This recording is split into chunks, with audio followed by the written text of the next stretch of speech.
আশুলিয়ার বাইপাইল মোড়ে শ্রমিক দিবস উপলক্ষে জাতীয় গার্মেন্টস শ্রমিক ইউনিটের উদ্যোগে পতাকা র্যালি ও সমাবেশ করছেন শ্রমিকরা। সেখান থেকে বিস্তারিত জানাতে যুক্ত হচ্ছেন সহকর্মী জাহিদ ইসলাম অনেক। অনেক পতাকা র্যালি আর কতক্ষণ চলবে? এর আগে সংবাদ সংযোগেও আপনি র্যালি সম্পর্কে জানাচ্ছিলেন। এছাড়া এখন কি কি কর্মসূচি চলছে তাও জানতে চাই।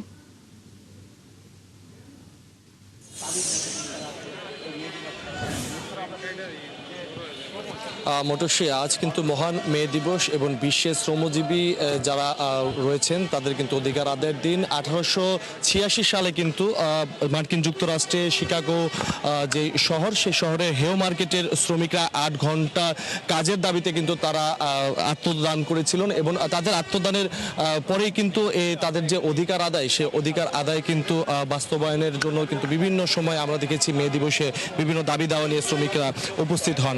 আপনি দেখতে পাচ্ছেন যে আজকে কিন্তু ঠিক বাইপেলে সকাল 10টার সময় বিভিন্ন গার্মেন্টস ফেডারেশনের যারা শ্রমিকরা রয়েছেন এবং ফেডারেশনের যারা নেতৃবৃন্দ রয়েছেন তারা কিন্তু এখানে বিভিন্ন দাবি দাওয়া নিয়ে তারা এখানে উপস্থিত হয়েছেন।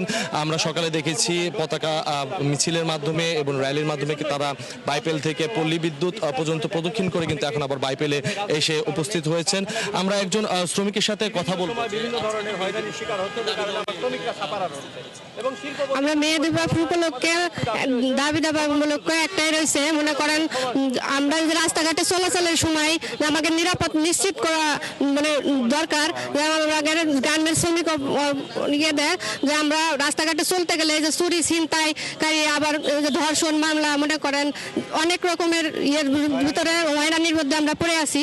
এটা যেন আমাকে নতুন সরকার আমার জন্য নিশ্চিত করে। আবার গার্মেন্টস শ্রমিক আমাদের মনে করেন আমাদের যে বেতন সবার একরকম বেতন না, যেমন এক একজনের এক এক রকম বেতন আছে।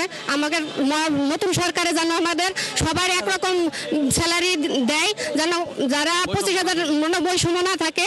আর তারপরে মনে করেন যে আমরা যাদের বেশি টাকা বেতন তারাও যে বাজার করে, যাদের কম টাকা বেতন তারাও সেই বাজারে বাজার করে, কিন্তু একই কাজ করে আবার কিন্তু তাদের বেতনও ভাগ কিন্তু তাদের যেন সমানভাবে বেতন দেয়, তারা যেন সমানভাবে। আবার আমাদের গার্মেন্টস শ্রমিক যেমনটি শুনছিলেন যে তারা কিন্তু বিভিন্ন দাবি দাওয়া নিয়ে মূলত নারীরা চাচ্ছে না যে এবার যেন তাদের যে নিরাপত্তা ব্যবস্থা গার্মেন্টস থেকে তারা চলার পরে এবং বেতন পাওয়ার পরে এই আশুলিয়া যেহেতু একটি শিল্পাঞ্চল এলাকা, এখানে আমরা বেশ সময় দেখেছি যে ডাকাতি এবং ধর্ষণ মতো কিছু ঘটনা ঘটে, সেটি যেন না হয় এবং তাদের নিরাপত্তা ব্যবস্থা যেন জোরদার করা হয়, এমনটি কিন্তু দাবি নিয়ে তারা রয়েছেন।